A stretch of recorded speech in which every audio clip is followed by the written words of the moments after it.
roads that feed the combat zone, roads that carry the guns and machines from that factory in Detroit to the men who need it when they need it.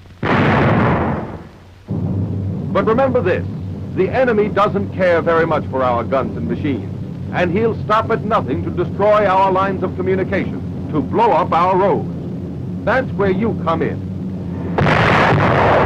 We use road expedients to keep roads open and to get vehicles across country where there are no roads. When we haven't the time, the material, or the equipment to build a permanent road, we use an expedient. This means fitting the material you have to the conditions you face. And no matter what the situation is, you must do something. You may have to improvise a detour around a shell hole or a bomb crater. The next time you may have to construct a stretch of temporary road through a swamp or through a wood.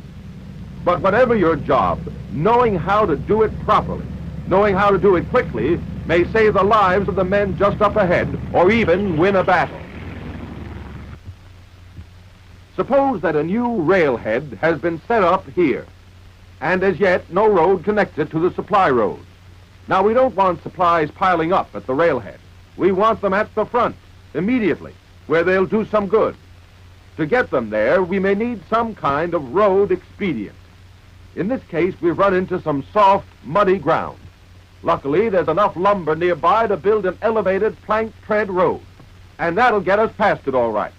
First of all, large timbers, 12 feet long and 6 by 6 inches, are brought up to the site.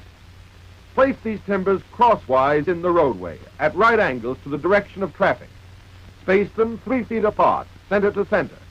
The NCO uses some sort of marker to see that you get the proper distance. There may be interruptions, but you must keep at the job.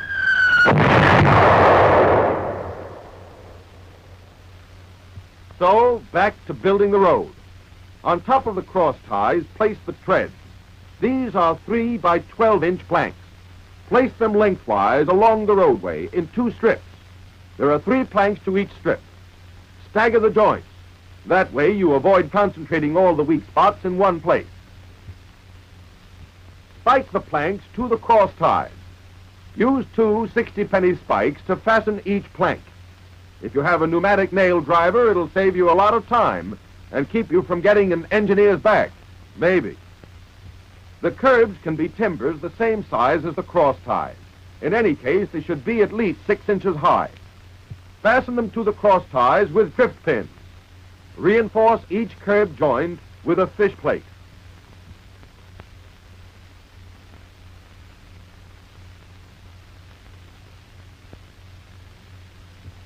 Figure the distance between the curbs so that the truck with the smallest clearance can drive over the road without trouble. And remember, it might be your mess truck. But building the road isn't your only problem. You have to keep it in good shape all the time.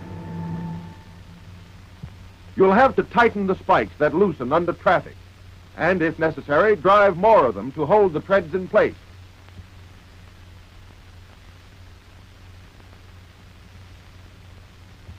Pry out the broken planks, get rid of them, and put down new ones. There's patchwork to be done, sure, but don't get the idea a plank tread road's just a flimsy makeshift. If the material's around, you can build yourself a good, tough road.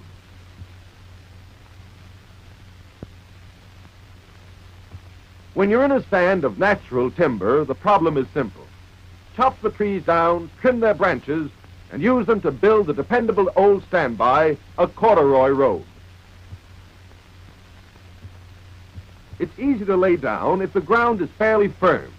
The ground can be muddy, but it has to offer a reasonable amount of support. The logs should have a diameter of about 6 inches. Their length varies according to the width of the road you're building. Whatever the length, place them side by side at right angles to the direction of traffic. Notice that the butts and tips of the logs alternate. If that weren't so, there'd be wide spaces between logs at the tip ends. And you want the straightest logs you can find. Then they won't be so liable to snap under the pounding of heavy trucks. See to it that they bear on the ground over as much of their length as possible. Logs at least 6 inches thick form the curbs on each side. These are held in place by pickets spaced every 10 feet. Drive one picket at the edge of the road. And don't try using a sledgehammer. A maul's the tool for this job.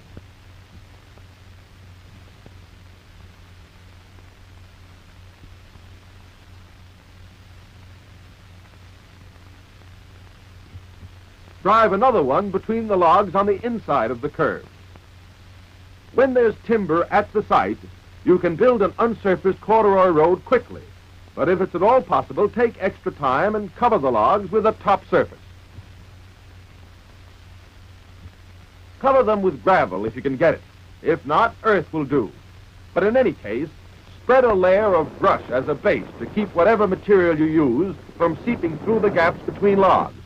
Then dump the gravel or earth on top of the base layer and spread it out evenly. There are good reasons for going to this added trouble. The road can be used without the surfacing, but it's rough on both the trucks and the road itself. And in wet weather, it's as slippery as GI shoes on grass. The earth or gravel gives a smoother riding surface, better traction in wet weather, and doesn't call for so much maintenance. Now, in softer ground, a corduroy road needs the added support of stringers. These stringers should be at least 6 inches in diameter. Lay them firmly on the ground lengthwise along the line of the road. Space them about 3 feet apart, center to center. Place the corduroy on top of them instead of directly on the ground. Then spike the corduroy and the stringers together, each log to each of the stringers.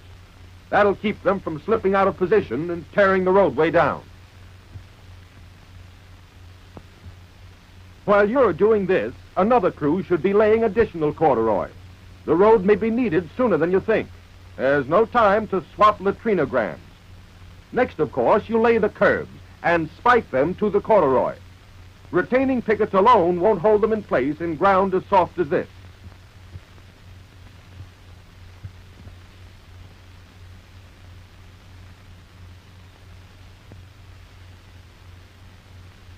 But you still use the retaining pickets, since spiking by itself isn't strong enough.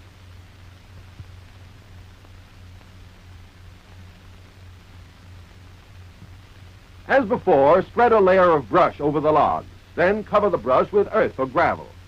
When you're forced to use stringers, you'll find it takes about twice as long to build 100 yards of road.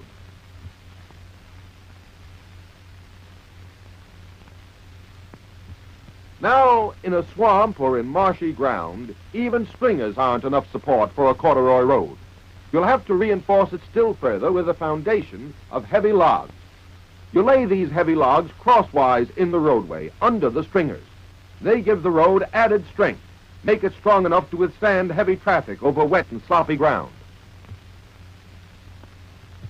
Place the stringers 3 feet apart as before, crisscrossing the heavy logs. Then spike the 2 layers of timber together. Now you're ready to lay the corduroy. And from here on, the method is the same as before. Here it is, a plush carpet for our tanks.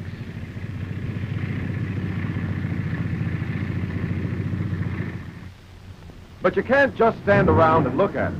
Maintenance is a big item. With a corduroy road, it's mostly replacing broken logs, logs that can cause a breakdown if you don't catch them. To get to them, of course, you have to dig away the top surface of gravel and the base layer of brush.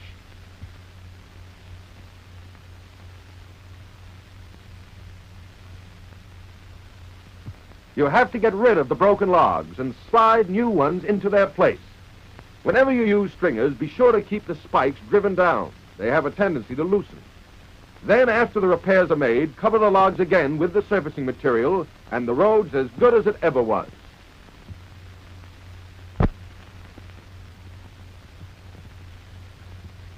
There's still another expedient for moving troops and equipment over marshy ground. It's nothing more than a variation of the corduroy road, and it consists of prefabricated corduroy mats, which you make up in advance. Use 4-inch logs about 10 feet long and weave them together with wire. As with all corduroy, the log should be butt to tip. When it's completed, each mat or section can be rolled up and carried to the truck or trailer which will take it to the road site. These mats are a handy method for laying a road in a spot where there isn't enough timber. You can carry them without too much trouble and place them in a hurry.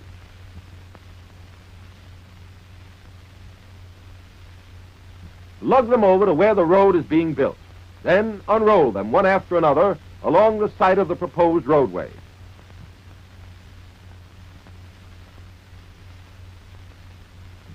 The lugs in this type of road tend to loosen under traffic, but you can counteract that by wiring each mat to the ones on either side of it. With these mats, you can build an expedient that's just about the same as corduroy. It won't stand up as well, but it'll get us where we want to go. In emergencies, corduroy tread mats may come in handy. The dimensions for these smaller mats run in threes, 3-inch logs approximately 3 feet long. You weave them together exactly as you do the larger mats. One advantage they have is that the sections are light enough to be handled by a single man.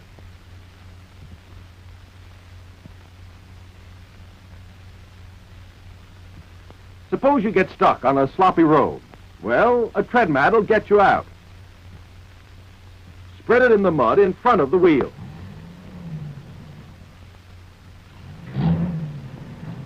Make sure that it's in place firmly enough to give you traction. Start the truck, and there you are, on your way again. While we're still in the corduroy department, let's look at another expedient, made to order for marshy ground. It's the steel landing mat which is normally used for temporary runways. Lay a foundation of brush or saplings first. Then lay the landing mats on top of them. These mats come in sections. Each mat has its own special type of connector, and you can see how easy it is to fasten them together. If the material's on hand, use 2 layers of landing mat section. The second layer forms treadways to distribute the load over the bottom one.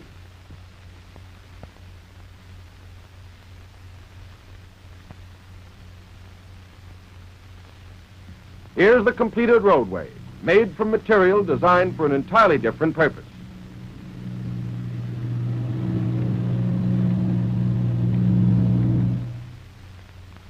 The desert, with its sandy waste, gives you special problems all its own. Of course, with the ground surface as hard and firmly packed, there's no trouble. But you can't rely on that. Desert terrain is tricky.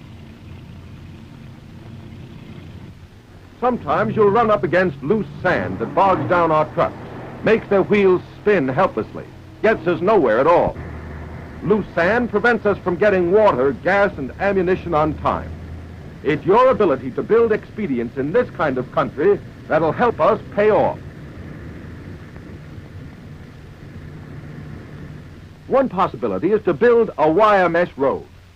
Plain chicken wire is a simple and effective expedient. Load the material onto trucks and drive as close to the site as possible. Then carry the rolls to where you're actually going to lay the stretch of road. Unroll the wire in overlapping strips. That takes little enough time, and 2 men can handle the job.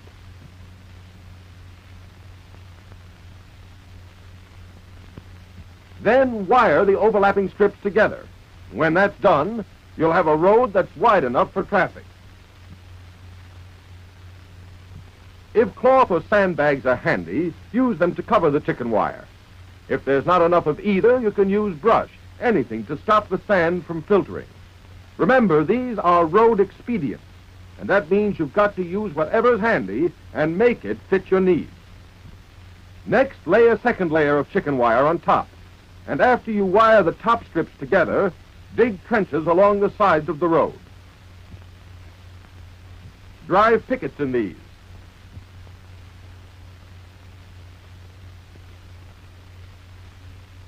Set them at about 6-foot intervals.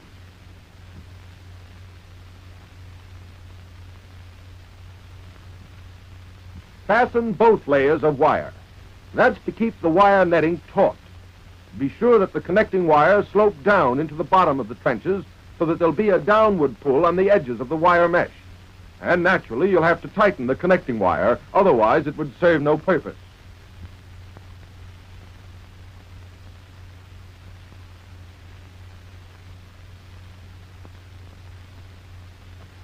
Then run other strands at an angle to the wire mesh at points midway between the pickets.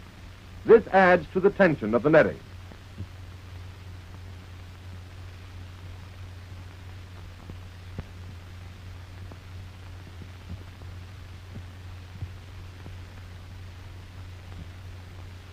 Here's a diagram of the roadway. Notice how the wires fastened to the pickets exert a downward pull on the wire netting.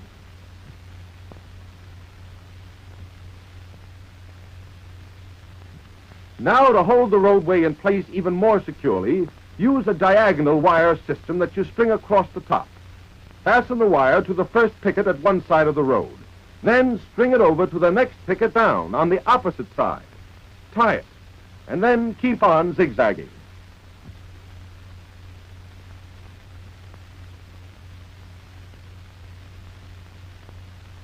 This diagram of the diagonal wire system should give you a good idea of how it works. After you've finished all the wiring, refill the trenches. You don't need them anymore, and some GI drivers will be sure to find them if you don't cover them up.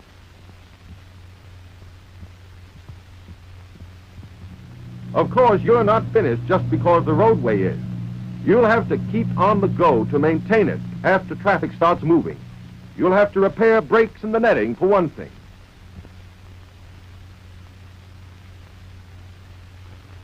You'll have to keep the tie wires taut. No sense kidding ourselves, this material needs constant maintenance. Light chicken wire is okay for ordinary sand, but if the terrain is hilly, then you need more substantial stuff. Take this light landing mat, for example. It's called Sommerfeld track, and it's simple enough to hold in place. All you have to do is stake the wire at the top of the hill.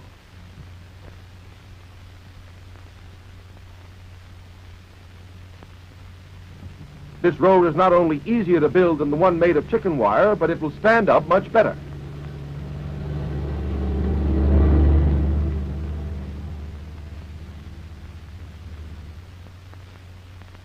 Now, another way of getting over steep sandy grades is to use what we call army track.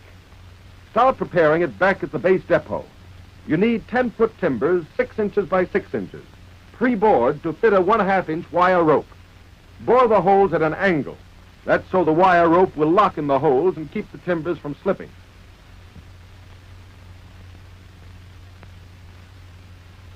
At the site, your first step is to place the pre-bored timber crosswise to form the roadway.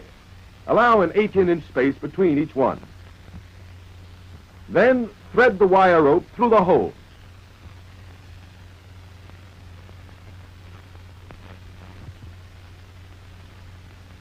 You'll have to anchor your roadway to keep it from slipping around under traffic.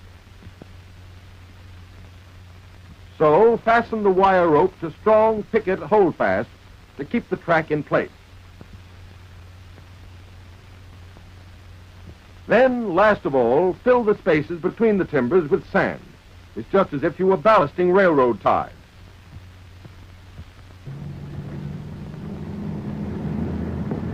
This is no magic carpet. It gives you a bumpy ride, but it gets you up the hill, and that's what counts. You've seen how to build many kinds of road expedients, and just as important, you've seen where and when to build them. We need these roads. The enemy will try to tear them down. You'll have to build them up again. The president has said there are many roads to Tokyo. The chances are the engineers will have to build all of them.